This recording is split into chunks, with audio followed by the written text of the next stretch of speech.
All right, let's get to it a little bit. You saw Illinois yesterday. Am I correct?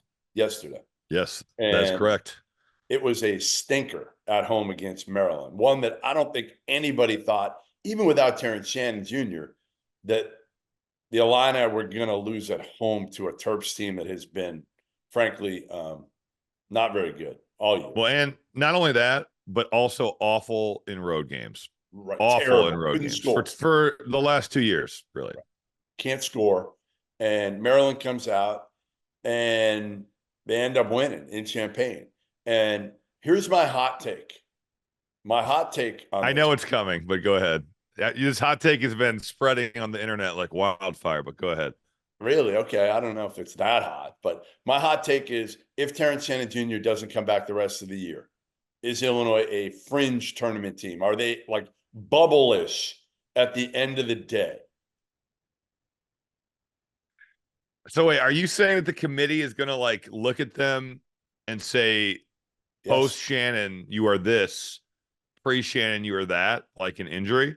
I'm saying they could. Why can't they? Again, what people don't realize, Rob, is this is humans in a room. They can look at it the way they want to look at it. No, it's not like it's steadfast. Well, like because you could if Shannon doesn't come back. Now again, Illinois was pretty good early, right? They get the win against Northwestern. Well, I suppose their best win non-conference was Florida Atlantic, which probably doesn't look as good today as maybe you would think it would. No, with him, Rob, they're like a 2 or 3 seed. I thought they could go to the Final Four. Yeah, I did the Missouri game and I was blown away by the way that they played. And Shannon was like D Brown in transition that game. It's awesome. Like, it was unbelievable to watch. I still think they'll make the tournament. I'm not willing to go as far. Now they might be a 7 or an 8 or a 9 or a 10. They could be seated there depending on what happens going forward.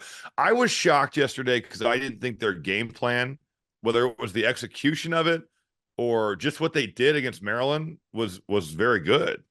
They've basically gone away from playing Dane Danger because Coleman Hawkins is more effective at the 5, which I'm fine with that. All right, you want to flip skill versus size, fine, but I don't think that you can leave Coleman Hawkins one-on-one with Julian Reese.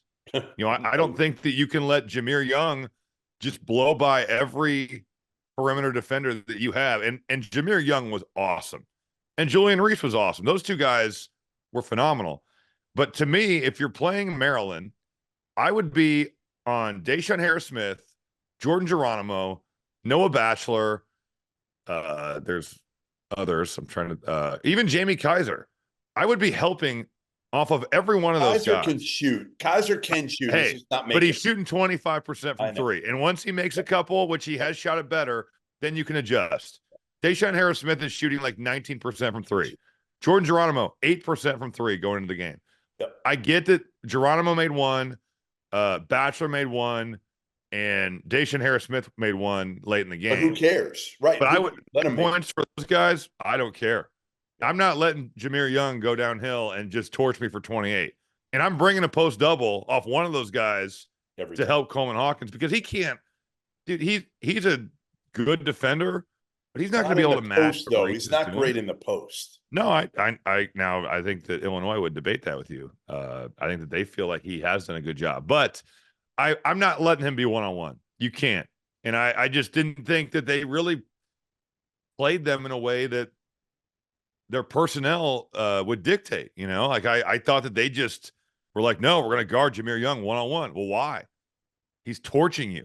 Why are you guarding Julian Reese? You got to adapt. He's torching you. You got to adapt. I don't your game plan there at halftime. Yeah, I don't get that. I mean, I thought that Illinois, obviously they destroyed Northwestern at home.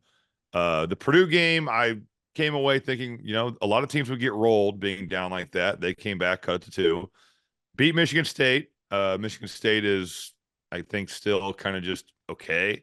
Yeah, it's not like they're the team that you thought they would be. They're not the team I thought they'd be before the season. But this is kind of a bad. I mean, Maryland's best win was UCLA on the road. Did Illinois just come out almost like could you sense that they came out thinking, hey, you know what? We're going to win this game if we show Yeah, up? I kind of got that. They were not hooked up. They Yeah. were not ready to play. It didn't And seem like they were playing hard. On TV, it came across as they did not have any intensity coming out. Yeah. And this team, like, you've got an opportunity now. People are doubting you without Yeah. Shannon. Like, to me, it should be just the opposite every game. No, agreed. And I think, maybe they got a little bit complacent because everyone was hyping them up post Shannon because of the way they played. That's kind of what it felt like from watching courtside. They've got they go to Michigan. They should win that. They play Rutgers at home on Sunday. They should win that. Right. But then they've got Wednesday at Northwestern. And I know that they blitzed Northwestern at home, but that will be a different beast in Evanston. I do give Northwestern a lot of credit. They've made that atmosphere into a pretty good one with their students. Yeah. Their students have done a nice job.